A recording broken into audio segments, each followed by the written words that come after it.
دست نزن بچه، دست شرطیم داشت عباس. کتو بیا داشت عباس بلال.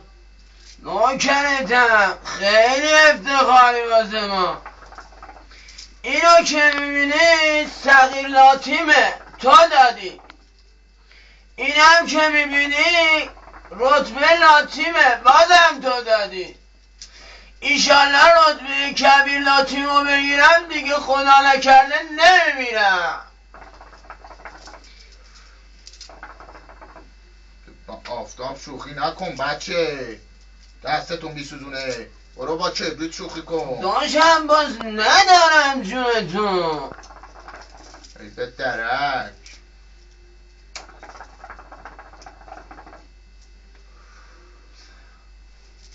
نوکرتم داشتم باز بلال. جون تو این کفترم حال نمیده. داشتم باز بلال.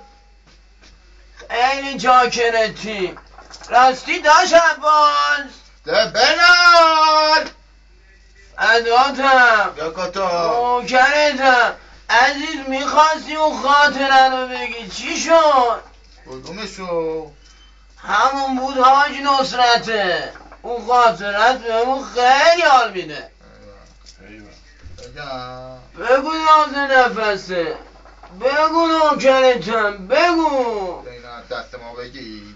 اداتم هستم. خودت هست برو. نوکرتم داشتم باز بلال. بکشم. بکش. خاطر خاطی مشتی. بگیم خاطره رو. کتو بیا. ناز نفسه، حلقتون قربونو. من بودم حاجی نصرت 1500 علی فرصت. آره اینا خیلی بودیم. شعری مقامونم بود. کدوم کریم آقا؟ شعری ماغ منگول میشناسیش؟ آره اناری که بریم دواخوری تو نمیری به مود قسم تو نخش نبودیم. آره نه گاز دنده دم هتل کوبای دربند اومدیم پایین. یکی چپ یکی راست یکی بالا یکی پایین.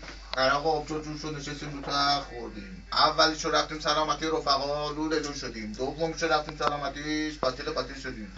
سومیشو اومدیم بریم بالا. آخ شیخ علی نامرد ساقی شد گفت بریم بالا. گفتیم بریم. گفت سلامتی میتی تو نمیری به مود قسم. خیلی تو لب شدم. این جیب نه اون جیب نه. جیب ساعتی اومدم برم. جامدار اومد بیرونم دیدم همه خوابیدم. سوار موتور شدم خیابون مهران. بغل اون نقره فروشیه یه پسر یکم میدونه واسطه. گفتم اتته. گفت فتی کلامته. بیا دونه خوابون زیر گوش ما. بلند شدم گفتم دومیش از بلند شدم گفتم چی نامرداش. دومی از اولی محکم‌تر. خلاصه دست کردم تو جیبم برم و بیام. دیدم چی تو مریض خونم. ما که به همه گفتیم زدیم. شما هم بگین چی؟ زدی داشت من زدی. خوبیت نره بیا اینجا بینم. برو دار بیا اینجا بینم.